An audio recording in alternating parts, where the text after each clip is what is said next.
Hi there folks, I'm not at my earth lodge today, which I'm sure you can tell. This is the inside of my new shed at the place where me and Maud got to live. We have a bigger shed down there, but she nicked that.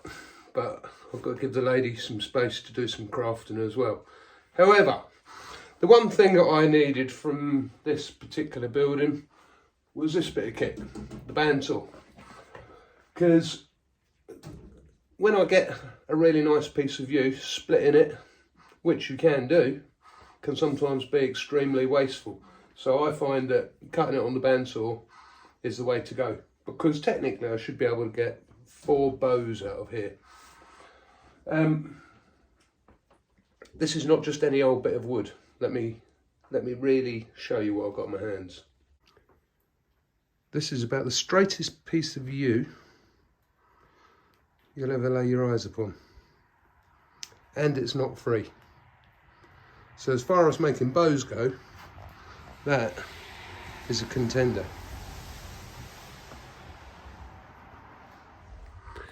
So when you're getting timber for bows from the yew tree, 99.9% of the time when you find it, it's not going to be suitable.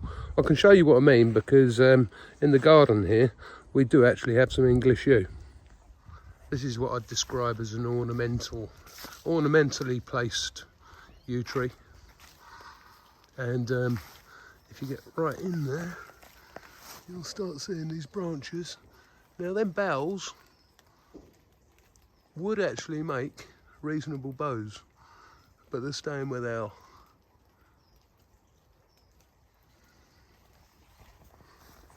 And to be quite honest, if Ötzi the Iceman was looking for a bow, that is exactly where he'd get it from. He certainly wouldn't be putting time into a massive, great big log like what I've got. But in that log, what we're going to get is going to get a perfect ratio of sapwood and heartwood. I'll show you what I mean. So this isn't made for archery. I haven't cut this with an intention of getting a bow out of it. But what you can see is you can see the sapwood, the whitewood, which is really good at stretching, and the heartwood here, which really takes compression well. But on this bit you can see there's quite a few other things going on, which wouldn't help the bow, but they certainly build a picture. So that, in terms of furniture or plaques, is absolutely beautiful. This is my guard dog. Actually, it's an old antique Asian sun bear, pretty much past his best. But I feel really lucky to be here at this place that we've got, because we've got an opportunity to store some wood. So I'm a new tenant here, and really haven't started organising that.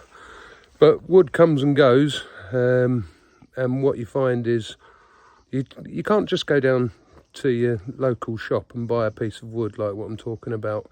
Occasionally somebody will come past you who's in the wood in the timber industry, and they'll say, do you know what, I've got something that's going to be really usable to you.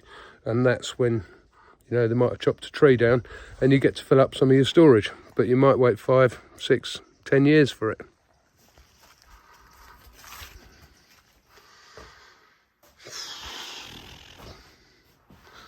This has got to be looked at.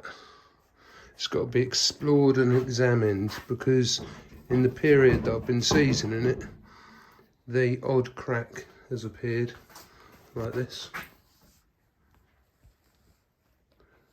And when you look at it down the length, you'll see that there is a marginal twist. So if I sit this on its back, so to speak, along there, so there's a marginal curve in this, and so each end of this at the moment is sticking up.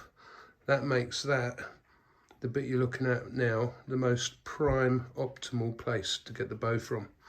So that's what I'm going to examine, and technically going to turn it onto that angle and cut that directly in half, and then do the same with the other 2 pieces.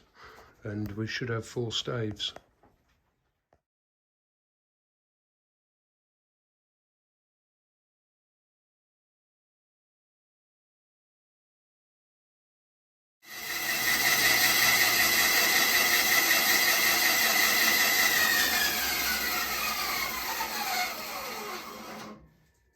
And silence. So, exciting moment because we now get to have a look inside. That is just perfect. Yeah, there's 1 or 2 little knots, but to be quite honest, that's as clean as it can ever really get.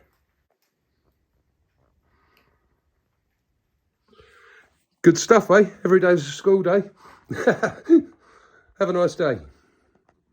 And don't forget, you can hit that little follow button, like and share.